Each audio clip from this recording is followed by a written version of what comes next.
I'm Sarah, age 27, a Columbus graduate student surviving on coffee and thesis deadlines for my dissertation about American folklore. I'm obsessed with old books, the kind you find in dusty thrift stores or estate sales, smelling of mildew with notes scribbled in the margins. That's where I got the book, a beat-up copy of Ohio ghost stories from the 80s, bought for $1 at a shop in Athens County. I was flipping through it on my couch when the Polaroid slipped out, landing face up on my coffee table. It was me, no question. Same brown hair, same freckles on my nose. But my face was wrong. My eyes were empty, like I was gazing through the lens, not at it.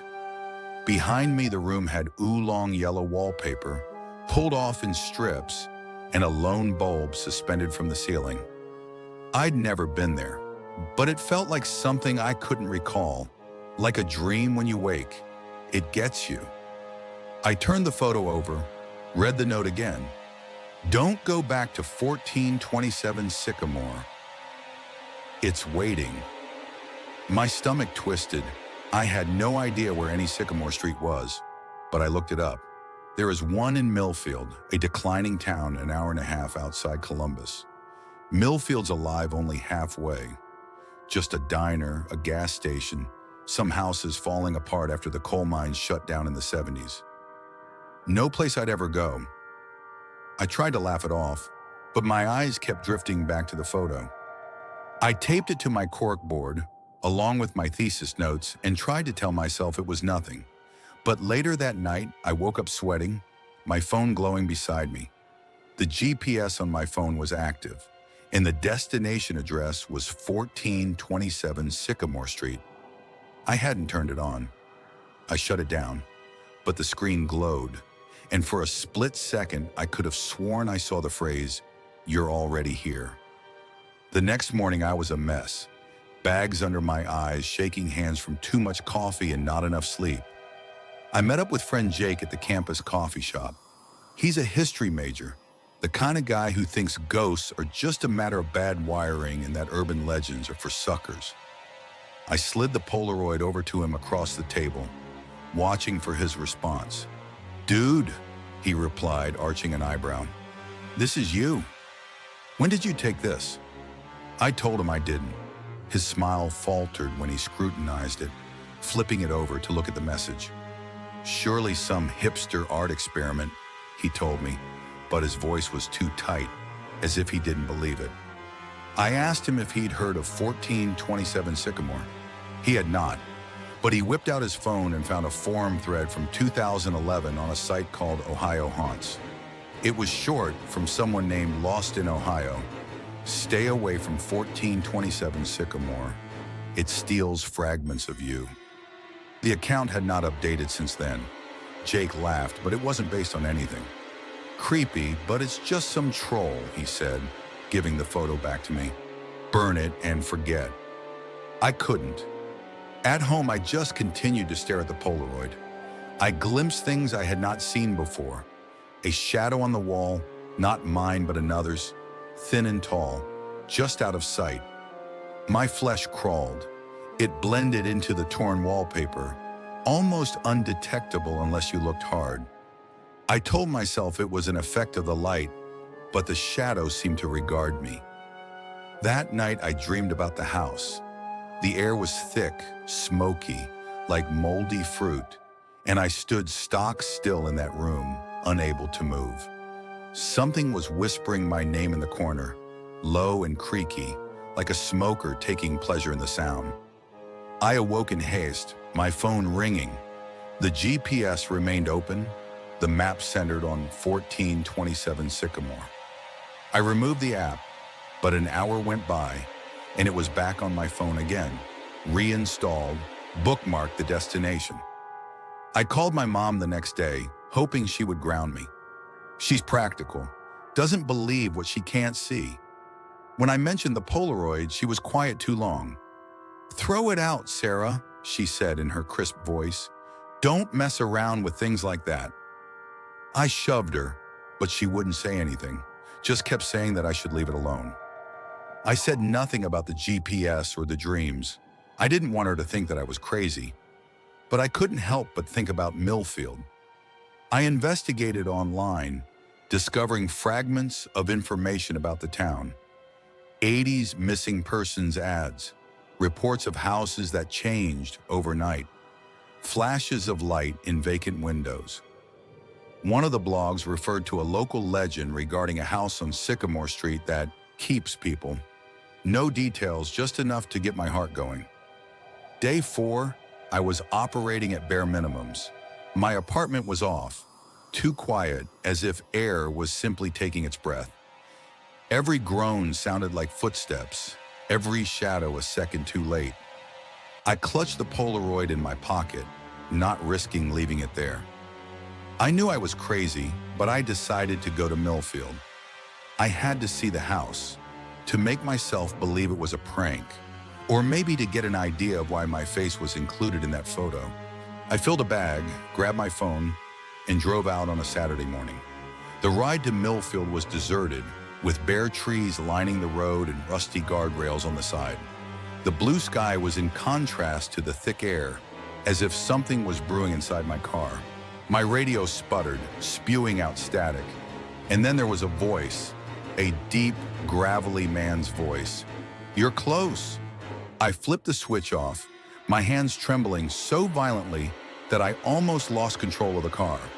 It was probably a cross signal, but the voice sounded like it was coming from within my vehicle. Millfield was worse down than I'd expected. The gas station was boarded up, the diner sign worn to nothing. The houses seemed to have stood empty for decades, windows boarded up, porches caving in. I stopped alongside a street sign that groaned, "Sycamore," my GPS ticking off to confirm 1427 was a block down. I waited 20 minutes, Polaroid in hand, trying to make sense to myself. My heart pounded, my mouth dry, but I'd come all this way. I stepped out, the air bitter and cold, with the scent of wet earth and something metallic, like dried blood. The street was empty. No cars, no people, only the crinkling of gravel under my sneakers. The house at 1427 Sycamore was exactly the same as the Polaroid. Yellow paper curled through shattered windows, a porch one storm from collapsing, a naked bulb seen through the glass. My chest tightened. I hadn't left anyone a glimpse of the background of the photograph, so no one could have copied this. The front door was open an inch, a band of blackness within. There was a low whine coming from inside, the sound of an antique machine struggling to keep on living. I should have run. All my instincts commanded me to go back to my automobile. But I pushed open the door, hinges croaking ominously, and stepped inside. The air was thick with the sour, putrid stench of my dream. There were dust motes floating in patches of light from the windows, darting around like they had a life of their own. The living room was vacant, with one wooden chair, weathered and splintered, standing before a white wall. The wallpaper was exactly like in the photograph, yellow, curled and dry like rotten skin. I reached for my phone to take its picture, but the screen dimmed and died. I slapped it, swore, but nothing came on. The whir was ear-splitting now upstairs. My legs felt heavy, but I made my way toward the stairs, each step creaking as if berating me to stop. The upstairs hallway was a tunnel with shut doors on both sides. The hum vibrated from the last on the right. My throat was so dry I couldn't swallow, my own pulse beating in my head. I don't know why I kept going. Fear was ripping at me, but it was as if the house was calling me, like a hook in my chest. I reached the door, my hands shaking as I turned the handle. The hum stopped the instant I opened it. The room was small, a lone naked bulb suspended in the ceiling, lightening it, and casting shadows that curled as though alive. And at its center stood a table, upon which rested a Polaroid camera, scratched and dented. Next to it, a stack of photos. I caught my breath as I picked them up. The first was of me, there in the room, camera in my hand. My face was vacant, eyes empty, just like the one I had found. The second was of me standing in the hallway, then on the stairs, then in the living room. Each of them showing me moving through the house as though taking this exact moment in time. But I hadn't taken any photos. I hadn't even seen a camera until now. My hands shook as I glanced at the last picture. I was there, on the floor of this room, eyes open wide, mouth hanging open, a figure looming over me, tall, thin, faceless. My stomach was churning. I dropped the photographs and they hit the floor, some of them flipping back to expose more pictures. Me sleeping in my apartment, me driving up to Millfield, me standing outside the house just moments before. And then I heard it, my name, a whisper in the corner of the room. The voice was quiet, almost soft, but wrong, like it was coming from something that didn't have a mouth. I spun around, but there was no one there. Only the swinging bulb, the shadow stretching across the wall. The whisper came again, this time closer, beside my ear, whispering my name as if it were familiar. I stumbled backward, my heel tripping on the leg of the table, and the camera fell, clashing to the floor. The light bulb was precarious, and for a fleeting moment, I saw it. The shadow not on the wall, but standing in front of me, tall and emaciated, its edges moaning like smoke. It did not have a face, but I knew it was regarding me. I ran. My feet pounded the ground, the stairs groaning under me as I pounded through the living room and out the front door. The cold slapped me across the face, but I didn't let it slow me down until I was in my car, flooring the gas pedal, the house falling out of sight in my rearview mirror. I drove for an hour, my tears making my vision blurry, until I pulled into a motel 2 towns over. I locked the door, sat on the bed, and tucked the Polaroid from the book into my pocket. My phone was repaired, but the photos I had taken were erased, and the GPS app was open, still on 1427 Sycamore. I cleared it again, but I knew it would be back. I didn't sleep that night. Every creak in the motel room, that voice, every shadow too tall. I clutched the Polaroid, refusing to let it go, refusing to hold it. I Googled 1427 Sycamore and got nothing. No property listings, no listings, as if the house didn't exist. Jake finds the forum post he finds is deleted also. The page returns a 404 error. But I know it's real. The scent, the hum, the photographs, everything was genuine. I thought about burning the Polaroid, but I couldn't. I believed that releasing it would make it worse, that it had returned to me. The following day, I found another Polaroid in my bag. It was me in the motel room with my back facing the camera, looking at the wall. I have no idea how it was done. I was alone the whole night, the door closed, the window shut. On the back in the same smudged ink. It's still waiting. My heart solidified. I rummaged the room, under the bed, in the closet, but nothing. I took my belongings and left, driving nowhere, too scared to go home. That was 2 days ago. I'm in another motel in West Virginia, but I don't feel safe. The shadows slide when I turn my back, falling too far down the walls. I was awoken last night at 3:17 a.m. to my phone ringing. The GPS was on, with 1427 Sycamore, and the map was no longer Ohio. It was the town I was in now. I don't get it. I keep seeing that shadow in my peripheral vision, hearing my name in the hum of the motel's air conditioner.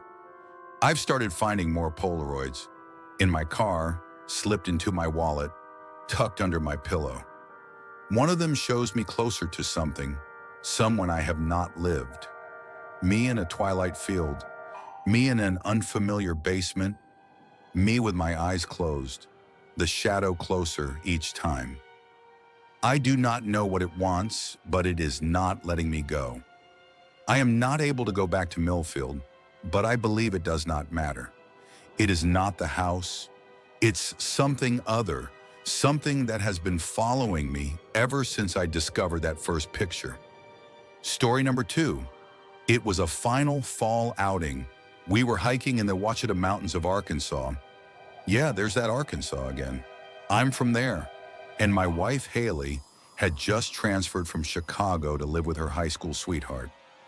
She hated the humidity but loved the woods. It was going to be our last adventure before we got married and had kids. We took the Lake Sylvia trail, isolated, serene, true scenic. We were 2 miles in and saw an old fire tower, boarded up, no signs, half buried in vines. Haley was intrigued by it, told me it wasn't on any of her maps, wanted to walk over and take a look, but took like 20 pictures. I got that creeped out feeling. I said, that's how horror movies start. We hiked another mile, had lunch at a creek. That's when Haley said she had to pee and set off along the trees. She never came back. 10 minutes passed, then 20, then 45. I yelled her name until my throat hurt, ran up and down the path. Nothing. No sound, no signs. Her phone was still in her backpack. Just poof. I called 911, said she was missing. A ranger drove me back to the trailhead. Search and rescue showed up 2 hours later. Drones, dogs, heat sensors. They found nothing. And 3 hours later, after she had disappeared, I heard footsteps behind me on the trail. I turned, and there she was, except something wasn't right. She was smiling, like nothing had ever happened at all. "You okay?" she asked, perfectly calm. "You look like you've seen a ghost." I looked at her. She was wearing an entirely different thing. Blue hoodie, leggings, hiking boots I'd never seen before. "Haley, what the heck? Where did you go? What are you wearing?" She furrowed her brow. "What are you talking about? I just used the restroom. You were the one who was lost." She had no idea what I was talking about. I questioned her about what we'd eaten for lunch. She hesitated. "Didn't know." I asked her where the fire tower was. She said, "What fire tower?" The rangers were confused but relieved. They thought I'd lost it or had a case of forest-induced stress. It can happen, I guess. I didn't complain. I just wanted to get her home. But I didn't sleep that night. She'd get up to stand in the hallway, just staring at the front door. I asked her what she was doing. She told me, "I don't think this is the right house." I nervously laughed, thought she was joking. Then she went to bed and rolled over to me and said, "Do you recall the sound the creek made?" "What?" "The creek," she replied again, her voice unnaturally flat. "It wasn't running water, it was humming. Don't you recall?" I told her to go back to bed. She did, but I didn't. It got worse during the next few days. Haley couldn't remember small stuff. Her sister's name, where we first met, what year it was. She called me Brian at one point. My name is Jake. I challenged her again. I pressed her on what she was doing in the woods. She just blanked and said, "I followed the wrong voice." That's when I checked out her phone. The picture she snapped of the tower, gone. But in its stead were 3 pictures I did not take. The first was Haley out in front of the creek, but she had blacked out her eyes. The second was a fuzzy image of the fire tower. The windows were glowing. And the third was a photograph taken from inside our bedroom, facing the bed, taken last night.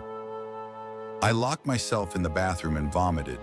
The next day I grabbed a bag and told her that I would be going to work. She did not ask where, did not say goodbye to me. I went straight to Haley's sister, told her everything that occurred, pulled out the photos. She became pale. Then she said, "Jake, Haley died 2 years ago." I froze. She pulled up a story on her phone, a memorial page. I read the photos, the date, the obituary. Haley had gone missing on the same trail in 2021. Body never found. I was having trouble breathing. I showed her my messages. The call history. She glanced at it, her head shaking. That number's been disconnected since we canceled the plan after the search was called off. I went back to the house in a daze. I had expected it to be empty, but when I pushed on the door, she was waiting. "I was wondering when you'd come to," she said, smiling. And then she stepped forward and her whole eyes, turned pitch black. "Don't worry," she said. "You'll get used to it. Eventually." I drove away. I left it all behind. I don't even remember how I managed to get away. All I know is that the whole drive back, I heard something behind me. Whispers. Someone trying to sound like my own voice. I'm sleeping in my car tonight. I can't return home. I checked the news today. Another individual was reported missing near that same trail. She was called Rachel West. She had on a blue hooded sweatshirt. Write a comment below if anything like this has ever occurred to you. I don't want to be crazy. I need to know that I am sane.